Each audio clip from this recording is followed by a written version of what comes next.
Welcome to Sports Spectrum, the sports and faith podcast that brings Jesus back into the conversation. Here's your host, Jason Romano. Hey guys, welcome to Sports Spectrum. I am so glad that you're tuning into the show today. My name is Jason, and this is going to be a great program. We have Barrett Jones, a three-time national champion at Alabama and ESPN Radio college football analyst, coming up in just a second. A fantastic conversation about faith, about purpose, about identity, about justification versus sanctification, about Nick Saban, how great Nick Saban truly is, and some life lessons that Barrett learned along the journey. This is, like I said, a really fantastic conversation with Barrett Jones. Can't wait for you to hear it. Before we get to that, I want to tell you a little bit about our partners and sponsors today. Our newest partner and sponsor, Convoy of Hope, a faith-based international humanitarian relief organization, and they are strategically based in Springfield, Missouri, the crossroads of America, with a goal to bring help and hope to those who are impoverished, hungry, and hurting. You can join Convoy of Hope and be a part of the team with them by going to the website convoynation.com, convoynation.com. We're also presented today by Ronald Blue Trust, serving 9,500 clients across the wealth spectrum in all 50 states, applying biblical wisdom and technical expertise to help their clients make wise financial decisions. We all have questions about these financial decisions that we have to make. Ronald Blue Trust has the answers. You can work with them, you can ask them questions, you can reach out and simply go to their website, ronblue.com, to learn more, ronblue.com. And before we get to our conversation with Barrett Jones, I want to direct you to our website as well, sportspectrum.com, because it's the home base for all of our content here. Podcasts, articles, devotionals, everything you want with the Ministry of Sports Spectrum is right there on the website, sportspectrum.com, including our Sports Spectrum Podcast Network. I want to make sure you're downloading and subscribing all of our shows, including Table 40, Recalibrated. Our newest show, Get in the Game, is available now as well. It releases today, actually, with former Major League Baseball pitcher Scott Linebrink hosting. This is going to be a fantastic show as well. So make sure you download all of our Sports Spectrum Podcast Network shows, including this one you're listening to right now, and take a conversation here with Barrett Jones and tell someone about it. You know, as you listen on your podcast, as you listen on your phone, really telling someone about this show is the best way that we can grow and hopefully others hear about Jesus and the great work that Jesus is doing in so many different athletes and former athletes' lives. So let's take a listen right now to this conversation with a three-time national champion at Alabama, ESPN Radio college football analyst Barrett Jones joins us here today on the show.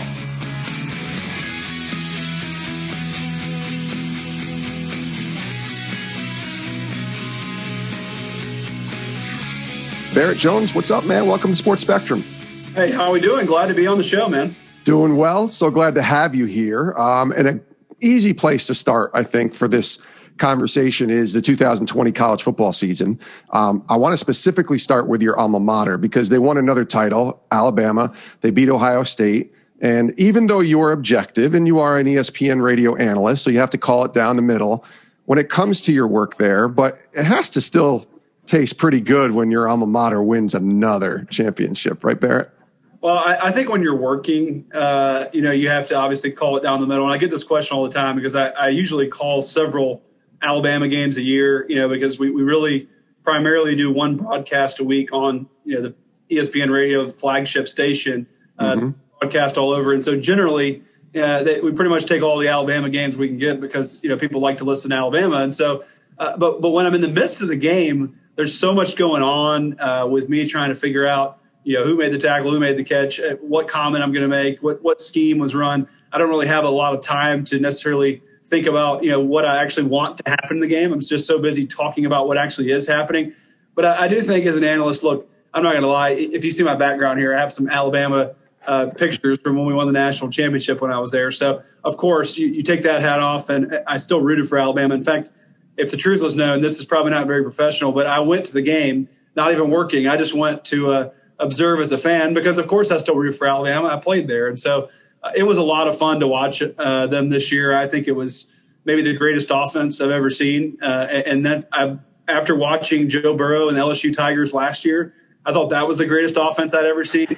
And I thought we might be saying that every year with the way college football is heading in offensive football.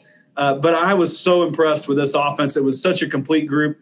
The offensive line, to me, is really where it all started. The group that maybe didn't get enough credit this year is that was the best offensive line in college football. They won the Joe Moore Award, which is for the best offensive line. You could say the best wide receiver in college football, the best running back in college football, and maybe not talent-wise the best quarterback, but probably the quarterback who had the best season.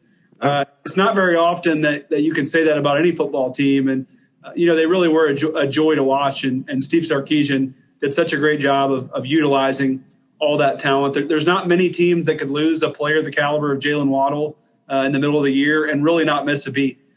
Such a complete group and a group that the last thing I'll say, if you talk to Coach Saban or any of the coaches in that building, and even you get the sense from watching these guys, really a lot of good people. And I think that's really the most fun teams that I enjoy watching are teams that have great people as their best players and great leaders. And that to me is what made this team so special and a team that I think will be remembered for a long time in Alabama.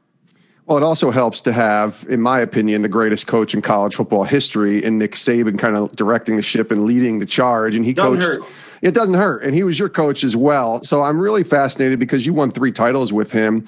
If you could describe this, and I'm sure you get this question a lot too, but what makes him so special and so unique and so just, the GOAT, right? What makes him so great? Well, first of all, I definitely agree with you. I think the debate is pretty much over as far as who the greatest college football coach of all time is. I know there's a lot of older coaches, Bear Bryant being one of them that are brought in the conversation, but to do what he's done on a relatively much more even playing field than we've had historically with the number of scholarships and things like that and revenue sharing. It's pretty incredible what he's been able to accomplish. And, I would say if I could boil it down, because I could probably write a book on that, and maybe someday I will.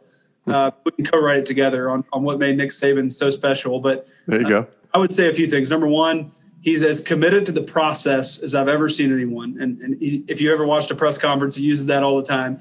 The man truly does not care about comparison, doesn't care what other people are doing. He doesn't look around him to see, am I working harder than the guy next to me? He sets a standard for his life of what he wants to accomplish. He expects everyone in the organization to set a standard for what they can accomplish. And then every single day he tries to wake up and live up to that standard. There's a lot of, in fact, comparisons we can make later in the show to the Christian life I think you can make from that. But he does a fantastic job of setting a standard and then just committing to the daily grind day by day. The other characteristic I think that separates him in such a big way is his adaptability. I think there are so many coaches who have had brief runs in history in college football where they've won maybe 1 title or maybe even 2. There's so few that have had the longevity that he's had because has in a way the humility to see what's next. I think offense is a great example, just offense in general, offensive football. I'll tell you when I played, which I sound like an old guy now, I'm only 30. And even in 2012, my last year there, we were starting to evolve a little bit. But, we still ran the ball about half the time and just offensively, a lot of 2 tight ends sets, mostly huddled. It was very, very different. Now, look, we were physically bigger and tougher and had better players and, we were better coached and all this stuff. And so that worked for us. We had incredible defenses. But at some point, Nick Saban saw the writing on the wall that, hey, football's going a different direction. We got this hurry up, no huddle. I'm going to go out and hire Lane Kiffin, which at the time everyone thought was nuts, right? That he went out and hired Lane Kiffin, to lead his offense. And in a way, that was a major line of demarcation of changing not only what he was doing offensively, but also defensively of just everything was going to be geared around this new style of offense. And defensively there's all kind of stats out there about how much lighter they've got in each position group. But I think there's so many coaches that say, I'm going to do it this way. I'm going to do it, this is what's worked for me in the past. This is the way I'm going to do it forever. And Nick Saban is never afraid to change and never afraid to see what's next. Ask people, he brings people in all the time to see what they're doing, what they think is a good idea. And he's always constantly looking to evolve. And I think that is what's made him so special for such a long period of time, because he has that humility, even though he's at the top of his game, to still figure out how can I get better at the end of each year. All right. So give me your favorite Nick Saban story that you'll share publicly. Oh, my goodness. Well, I've got a lot. I'll give you one that just shows the commitment he has to to greatness and the process. I played in a 4-year span. I redshirted in 2008, but 2009 to 2012, I was there 5 total. I started all 4 of those years. And in those 4 years, we won 3 national championships. I was very, very blessed to be there at a great time. Yeah. First year starting 2009, we won a championship. We come back in 2010. We probably have our most talented team in 2010. We went 10-3. Worst year we'd had since when I was there. Super talented. Had first-round draft picks all over that team. But just, kind of had coming off the championship high, didn't prepare and maybe work the same way we did in 2009. And so 11 comes around, another great team, probably the best team I was on in 2011. We won the national championship. And 3 days after we won that national championship, that one was against LSU. We had a rematch in New Orleans. And we had a team meeting. And Coach Saban brings us all in. The seniors were gone, but everybody else was there. And he said, guys, I know – we hadn't even had the parade yet. And he said, guys, I know – congrats on a national championship. Great year. 3 days later, like, hey, here's the reality though. Like, we're already behind. Teams have already started practicing. They've already started talking about the next year. We're ripping the rearview mirror off. After the parade, I don't want to hear one word about 2011. We're moving on to 2012. It's time to get locked in. We all remember what happened in 2010. We weren't focused. We're not letting that happen again. I don't want to hear any more comments about our championship. This is 3 days after. I mean, some of us still have confetti in our hair. And, we're moving on to talk about 2012. And, hey, I got to give it to him. It worked. It worked, and we repeated and won it in 2012, maybe because of that relentless energy and ability to not focus on what had already happened, but to move on to what was next. And that's just the way he always is. He's just constantly grinding and moving on to what's next. That's a fantastic story. Barrett Jones is our guest here on Sports Spectrum. You're also broadcasting this year. We talked about that as the lead broadcaster, one of the lead analysts for ESPN Radio's coverage. And we were talking before we started recording. I knew you did a lot of games. I didn't realize you did 27 games, I think was the number you told me, in 2.5 months for ESPN Radio. And I saw you posted, I think it was on Instagram, maybe it was on Twitter, of your setup in your basement. Because of COVID, you were able to just kind of go downstairs, go into the office, whatever you want to call it, the man cave, and start broadcasting games. What was this year like for you from a broadcasting perspective? Well, it was very unusual. First of all, I love getting the opportunity to call games. It's such a rush to be able to be there, usually be there, or at least call the game and to help people at home, kind of paint a picture of what's happening. I think that's a blast, and just very, very blessed that I get to do that. And for a while, I didn't know if I was going to be able to work this year. There was a lot of rumors about, who was going to get to work. And there was at one point, I usually do my deal on a year-to-year basis, have another job. And so I like to kind of keep the flexibility of just if I ever want to not do this anymore, of not having to. And so I didn't have a contract going into the year. Usually we kind of had an agreement in place. But then coronavirus hit. I didn't know if I was going to call any games. Then all of a sudden, a week before the season, I get called and they're saying, okay, we're going to send you some equipment. We're calling games from home to start out. And I said, well, this will be interesting. And so essentially the way it worked, it was really neat. I had a Zoom call. And on my Zoom call, I had my co-host, Sean, or my broadcaster, play-by-play guy, Sean Kelly. I had my producer, John Manani. We had Spotter and Stats who were with Sean. And then I had different camera angles, as Zoom callers from ESPN. So I had several monitors, and I could attach different camera angles to different monitors. And then I also had a stats monitor that I could put up. So I had all these monitors in my basement. I had a big screen TV that I had my all 22 high shot from the 50-yard line. Then I had my close-up program angle on my computer right in front of me. So I just had all kind of screens to look at. It was very, very odd at first. And the hardest thing was probably, the timing, because you're so used to so many nonverbal cues with your play-by-play and your analyst. And so we had to figure that out. But look, honestly, we made it work. And we talked about it at the beginning of the year, Sean and I. And I said, Sean, look, we're going to have some serious adversity. And we did, by the way. We had internet outages. We had, lost connections. We had, series where I was off or he was off. And I had to call, we had to figure it out. Not many of them. The folks at ESPN did generally a great job of that. And it wasn't always their fault. Sometimes it was our local internet's fault. But we said, look, we're just going to have a positive attitude about whatever happens, and we're going to figure it out. And so because of that, I cranked out a lot of games and ended up calling a lot of NFL games on Sundays also. I finally got to go to one game, and I'll tell you a quick story because it's a wild story. But Sean and I called a game in New Orleans at the Sugar Bowl. That was the only game. They let us travel because it was driving distance. Sean lives in New Orleans. And so we got to go to that game. We show up 2 hours before the game. We have to get COVID tested on site, okay, 2 hours pregame to make sure that we can go to the stadium. Long story short, I think since you'll understand, I don't think I'm violating HIPAA here, but we have 5 in our crew, 4 test negative. Sean tests positive on game day for COVID. So we're all going in. I think I'm about to have to call this thing solo.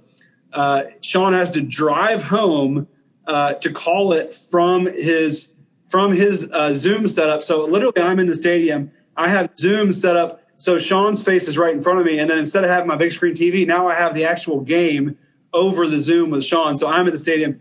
He's at home. The most frustrating thing is he did a PCR test. They sent off, the rapid ones are, I don't want to get into all that, but they're a little dodgy sometimes. Hit or miss. Yeah. It was a false positive. So he tested negative twice the next day. He was fine. He didn't have COVID. That was the frustrating part. That's why it's not a HIPAA violation, because he never actually got COVID. And so, it was a nutty year, but look, we made it work. We figured it out. And, we got to call some great games. That was the Ohio State Clemson game that we called. And then the next day we stayed there in New Orleans and called the Orange Bowl from Sean's house, North Carolina A&M. So it was a good way to finish our year, but all in all, pretty crazy, but glad we got some games in and glad we got to watch some college football and bring it to the fans. Incredible. Yeah, what a crazy year this has been in 2020, I should say, and now into 2021. Hopefully next season you're calling maybe less games, but more games at stadiums. That would be nice. Well, my wife liked it. Look, my wife was a huge fan. We just had her first son. And he's 9 months old. And so she thought it was fantastic that I didn't have to travel all year. That was the best thing in the world to her. So, we'll see what happens. And look, that's a big question that people smarter than me, I know, in every business right now are wrestling over is how much travel, will take place in the future and which games do we travel for. And now that we've seen remote and how it works, and frankly, as you know, how much money we can save doing it, what does that look like in the future? So that will be very interesting in the sports media world in general to watch how that all unfolds. A quick break to tell you about our new partners and sponsors today, Convoy of Hope, a faith-based nonprofit organization with a driving passion to feed the world through children's feeding initiatives, community outreaches, and disaster responses. And right now in the U.S. and throughout the world, countless families are living on the fringe or have fallen into the depths of poverty and suffering.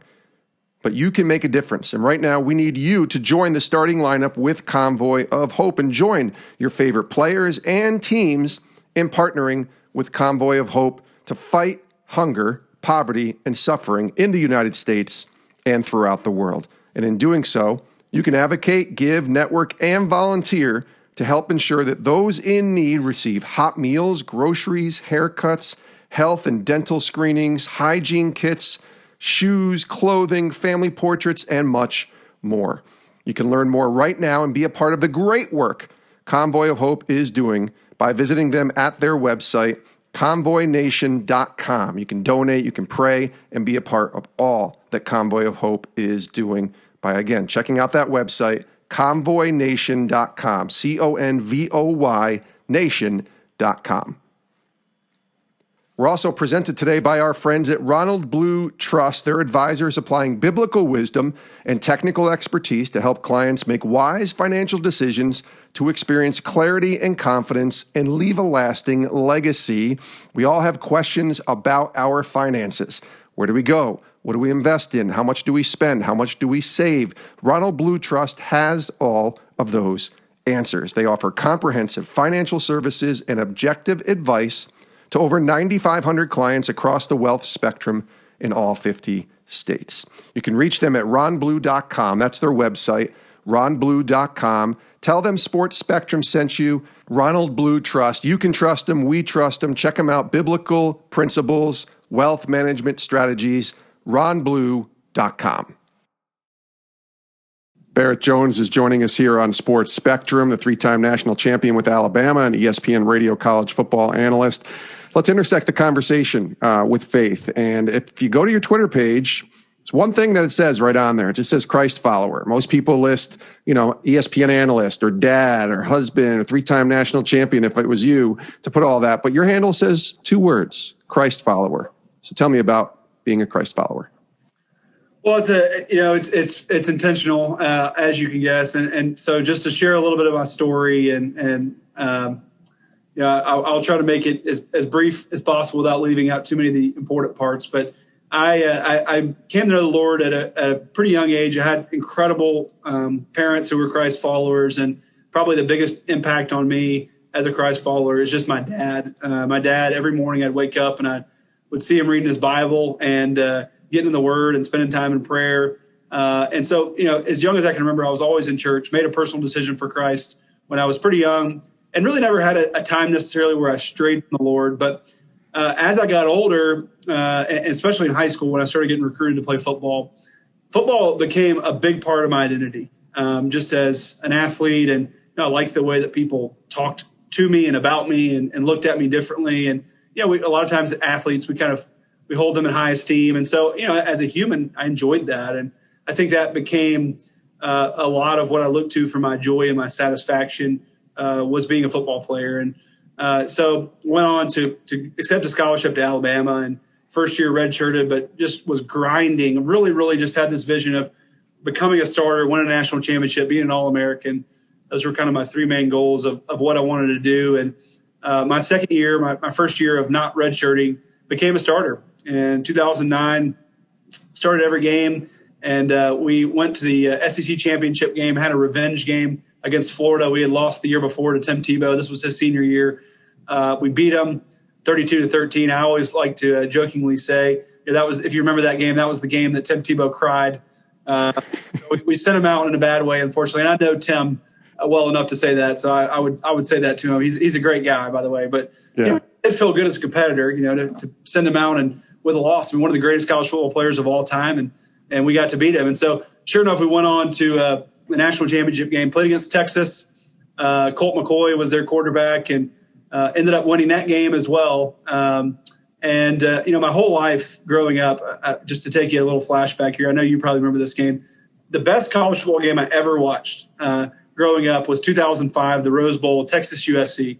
Of course. Young, Matt Leinart, Reggie Bush, Lindell White. I mean, just stacked rosters. And at the very end of that game, Vince Young scrambles around the right end on 4th down with a few seconds left and runs it in. And there's that iconic shot of him holding that crystal trophy up and the confetti just raining down on him. And I remember as a freshman in high school, and I said to myself, I want to do that right there. I want to have that moment.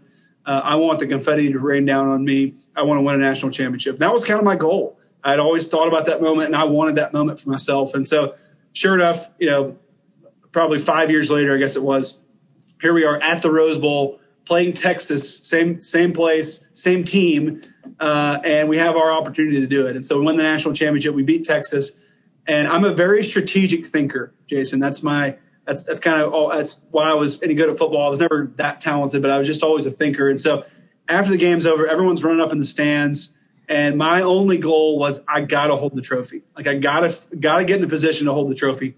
So everyone else is there. I'm the first one right at the railing, right at the front of the railing. There's kind of a 2-stage approach where you have the captains and the coach on the first stage, and you have the rest of the team on the backstage. And so Coach Saban holds the trophy. He passes the trophy on to the captains. They hold it. The next guy to hold it after the captains was me, which if you know anything about sports, like not supposed to be like, coach, captains, redshirt freshman, right guard, like, like seniors, but no, like I had to hold the trophy. I've been dreaming of it my whole life. And so sure enough, I grabbed the trophy, I hold it up in the air, and I had my moment, and the confetti fell down on me, and it was incredible. I mean, I get chills every time I talk about it because it feels like it was yesterday. It was something I poured thousands of hours into, and I did it. And, I was an All-American after that year and won the national championship as a starter, kind of all my goals that I had really wanted to do at 19. And so that night I went back to my room later on after seeing my family and everything. It was really, really late.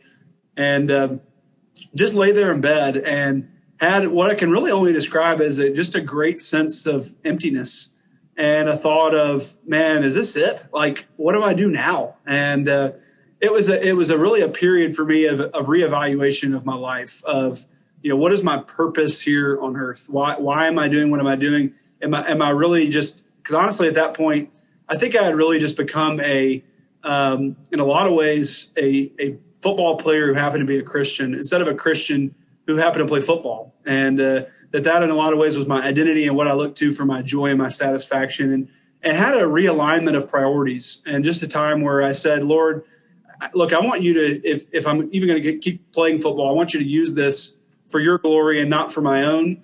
And just really handed it over and had a totally different mindset after that. And there's a lot that went into that. There's a lot. I went on a mission trip to Haiti right after the earthquake. Soon after that had a big piece in shaping me. I started getting asked to speak, which I always tell people, like, the first time I did that, it was like I thought, hey, I'm a personal guy. This will be easy, nothing to it. I go up there and I was like the speaker before the speaker, they bring up for like the testimonial.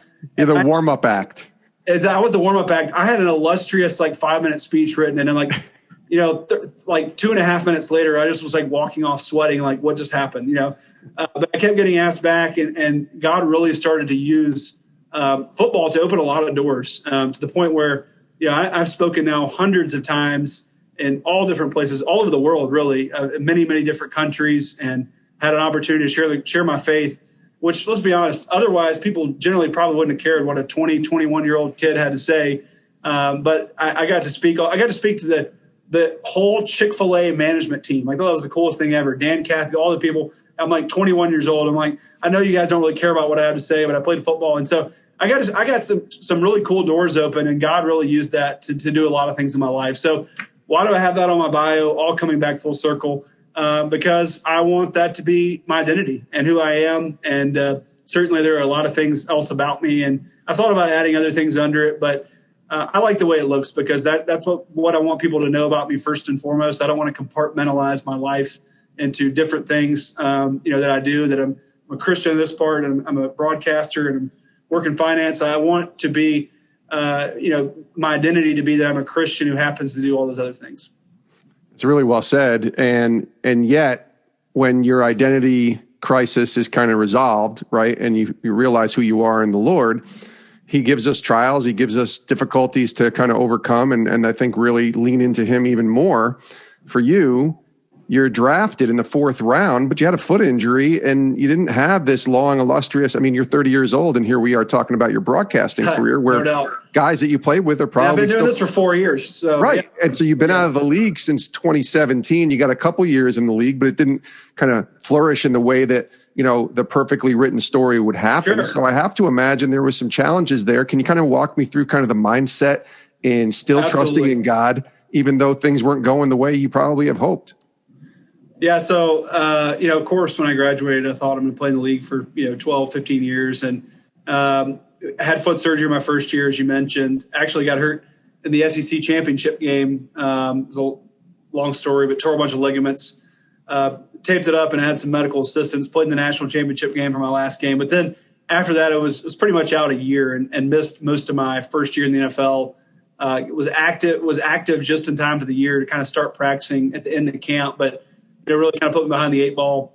And a Liz Frank injury, it was it's a terrible injury. It's still to this day is painful. Finally got healthy, and then second year was starting actually in camp, and then had a herniated disc on my back, and immediately had back surgery, and that put me out for that year. And so my first 2 years just didn't work out. Look, I certainly have had some adversity. I tell people all the time now, though, is I love my life, and I have no regrets about the effort and the energy I put into football. And I have a vivid memory. So my last year, I got 3 credit seasons, and I floated around a little bit after that. Last year, I played for the Rams, the Steelers, the Bears, and the Eagles. And I remember my 4th camp getting cut by the Eagles. Literally, I was boarding a plane. It was an hour from the cut deadline. I was boarding a plane to go home because I thought I'd made the team, and I was going home for that last weekend before the season started. There's a little weekend off you have there. Your last preseason game's normally on Thursday. You don't have practice again until Tuesday, so you have a little break before the season starts.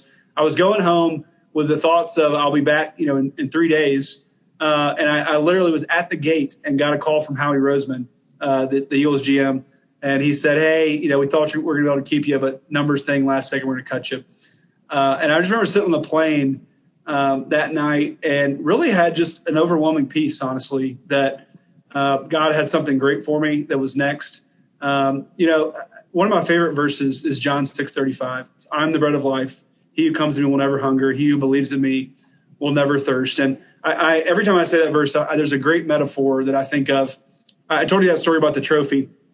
There's a follow-up story of about 3 years after that. We had some people there on campus it was a recruiting day. It was a junior day. And what we would do to let the juniors, come to get the feeling of like they played at Alabama, we would let them hold the Crystal Trophy. By the way, I should say, this is like, $40,000 Waterford Crystal. This is a nice trophy here. I hate they did away with it. I thought it was the greatest trophy in sports. Beautiful, beautiful trophy. And one of the people holding the football that day dropped it on the marble floor, and it busted into 1 million pieces everywhere.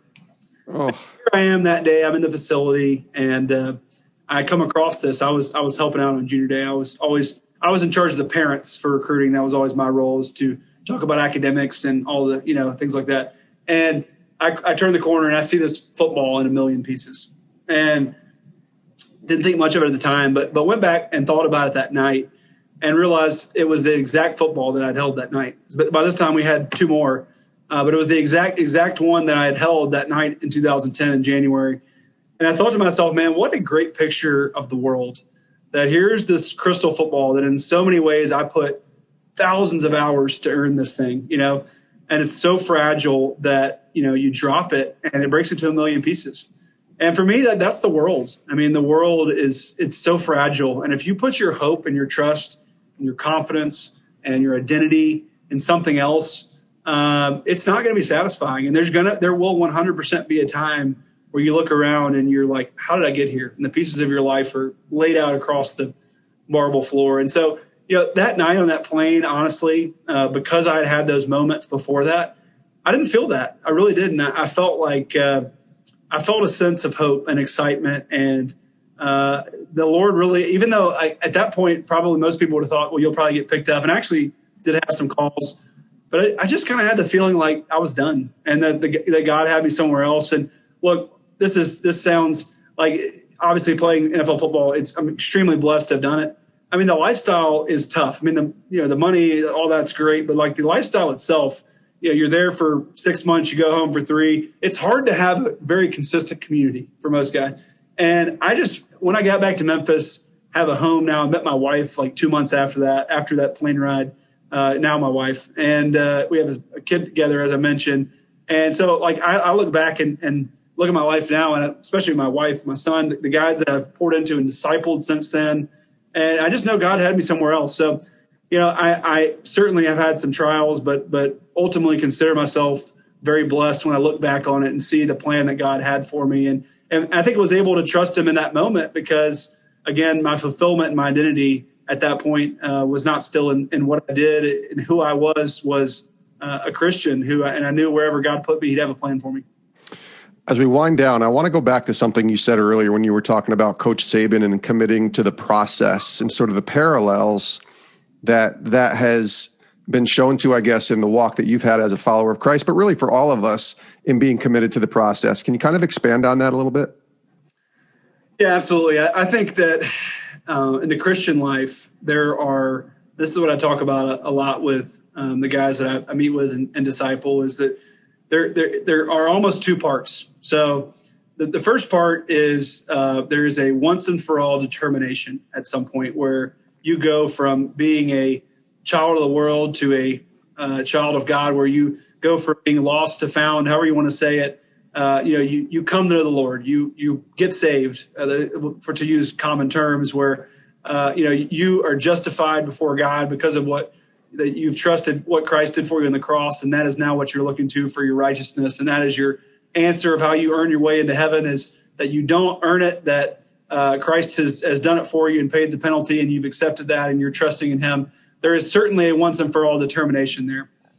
And I think there's also a big part of the Christian walk that is a daily decision. And I don't mean whether or not you're a Christian, but a daily decision to follow Christ and to make him truly the Lord of your life. And I think that sometimes as Christians, we don't focus enough on our daily process. And said another way, justification, getting saved, that's really all about what God did for you. There's nothing I did to earn that. It's all about what Christ did for me on the cross.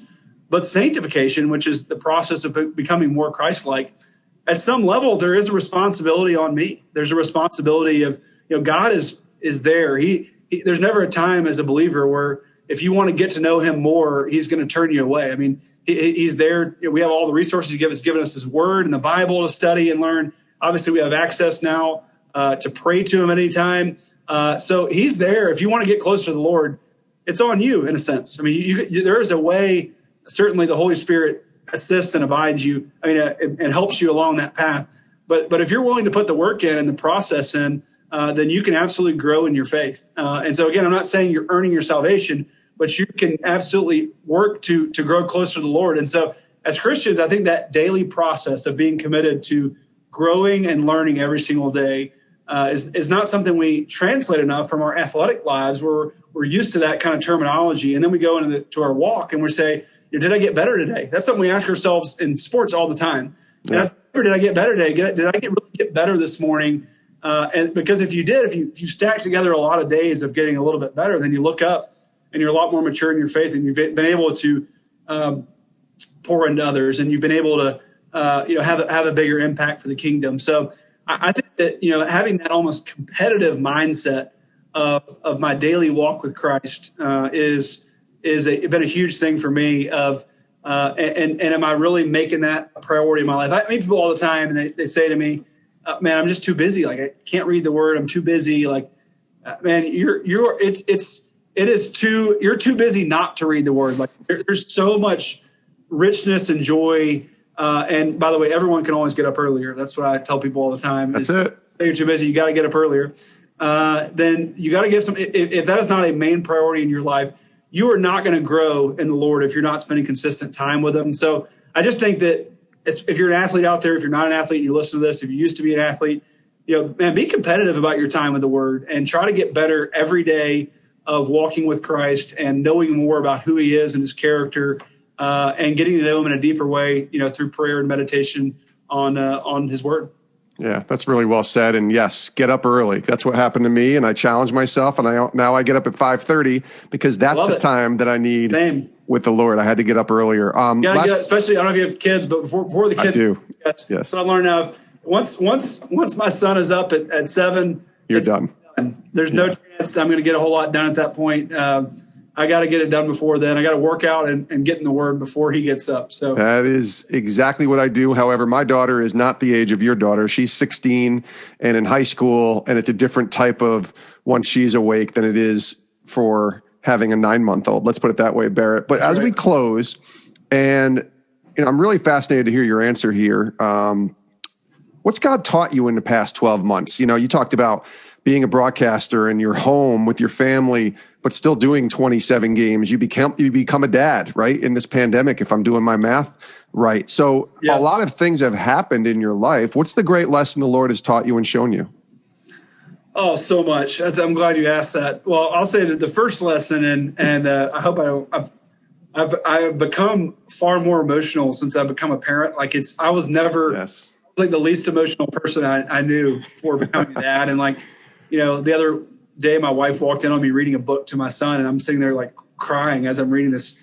It's this stupid "I'll love you forever, I'll like you for always" book. I don't know if you've ever seen that book. But I'm sitting there reading it, imagining Anderson holding me one day when I'm old, and I'm just crying like a baby. So I think that the thing that God has taught me during the whole, first of all, like if anyone out there listening, if you had a baby, it's unbelievable. Like it's the most unbelievable experience as a dad and as a human being, especially when you have your wife and she's sitting there and you're a human comes out of her. Like she grew a human. It's unbelievable. And you sit there and you meet it. It's the greatest miracle that I think we somehow still just don't even realize enough, what a miracle it is. And I'm already getting choked up about what I'm going to say next. But you think about the fact that God gave up his son, Jesus, for me, on the cross. Right now, if somebody asked me to give up my son for you, Jason, or for anybody out there, Like, I really don't know if I could do it. I really don't. I think you understand God's love for you in a whole new way. I really do. And it's unbelievable. And I'm going to move on now because it's hard to even talk too much about it, to understand how much God loves me and how much he gave up for me, and to sit there and watch his son on the cross. Really can't imagine that as a dad. Yeah. Thank you. Thank you for sharing that. And the other thing is, I think with the pandemic, we had this season where so much of the busyness we fill our lives with was kind of cut out. For a while, it was like literally nothing on TV. I remember that period where it's like there's no sports, and I don't watch a whole lot else that much, and there's nothing else being filmed, and there's not that many news shows. And it's kind of like, hey, there's just this period of like nothing's really on. And I think I took a reevaluation of my life, of how I was spending my time. I think there was a lot of, and having a kid was part of that too, but there's just a lot of almost selfishness and misprioritization and a lot of waste and things that I was spending my time doing.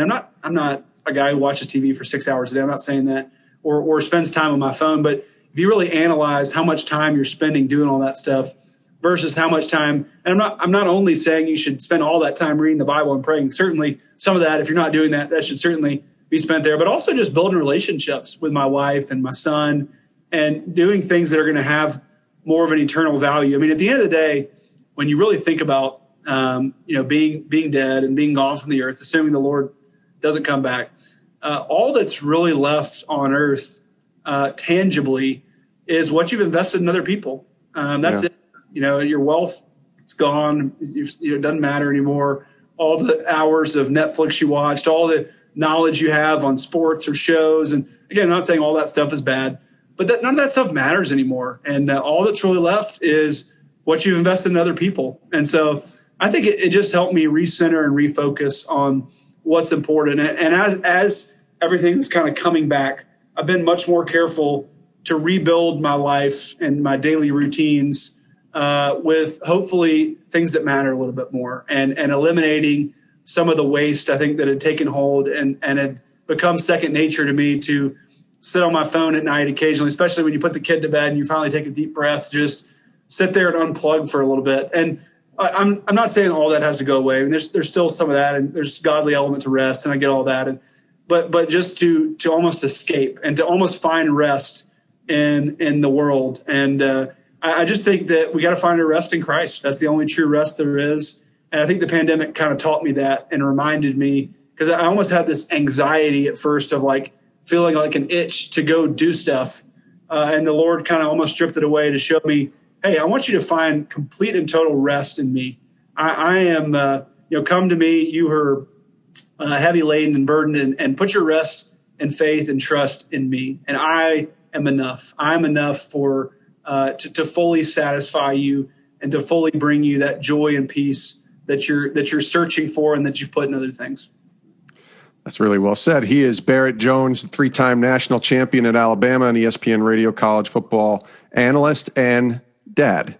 That's probably a pretty important, important title as well as husband. Barrett, thanks, buddy. Thanks for being on the show. Great to connect with you. Really, first time we've met, and it's been a blast to hang out and talk to you, and look forward to having you back on. Thanks for joining us. Thanks, Jason. Many thanks to Barrett Jones for joining us here today on the show. Fantastic storyteller, super guy, and really just sold out for Jesus. I loved his heart for the Lord and what he was sharing, and even the emotion as he talked about becoming a dad for the first time and seeing the love of God and how much he loves his son Jesus and sent his son to die, and really how that compounds with us and the love that we have for our kids. I thought Barrett was really, really awesome talking about that. I loved what he had to say about justification versus sanctification and that identity crisis that he was going through during his time in high school and college, and really the commitment to the process. That's what I got away. Not just the process of life or football, but the process in our relationship in pursuing Jesus every single day. Awesome stuff from Barrett Jones. Give him a follow over on Twitter and let him know that you heard his story here on Sports Spectrum. We appreciate Barrett. We also appreciate our newest partner and sponsors here at Sports Spectrum, Convoy of Hope, and they're doing an amazing thing right now where they need you in their starting lineup as they work to fight hunger and poverty and suffering in the United States and throughout the world. You can join with your favorite players and teams in partnering with Convoy of Hope and visiting the website, convoynation.com, convoynation.com, to be a part of the great work they are doing. Also, thank you to our friends at Ronald Blue Trust, offering comprehensive financial services and objective advice based on biblical principles to over 9,500 clients across the wealth spectrum in all 50 states. You can check them out at ronblue.com. Tell them Sports Spectrum sent you. Ronald Blue Trust over at ronblue.com. Thank you so much for tuning in to today's show. Again, a reminder, we got a brand new podcast that just dropped today. It's called Get in the Game, and it's hosted by former Major League Baseball pitcher Scott Linebrink, and it's about getting in the game for God and serving others. What is it like for an athlete to serve in their sphere of influence and give back? Well, Scott Linebrink is going to highlight these stories of serving and giving back with his brand new podcast, Get in the Game. It's available now, right now, today. Brand new episodes drop today, March 5th, and available everywhere podcasts are found, on Apple, Spotify, Google Play, Stitcher, everywhere podcasts are found. Again, that podcast is called Get in the Game. Go subscribe today. Thanks again for tuning in to this show. We love you. Make sure you subscribe to Sports Spectrum's podcast as well. And we'll see you next time right here on the show. My name is Jason. I hope you all have a great rest of your day.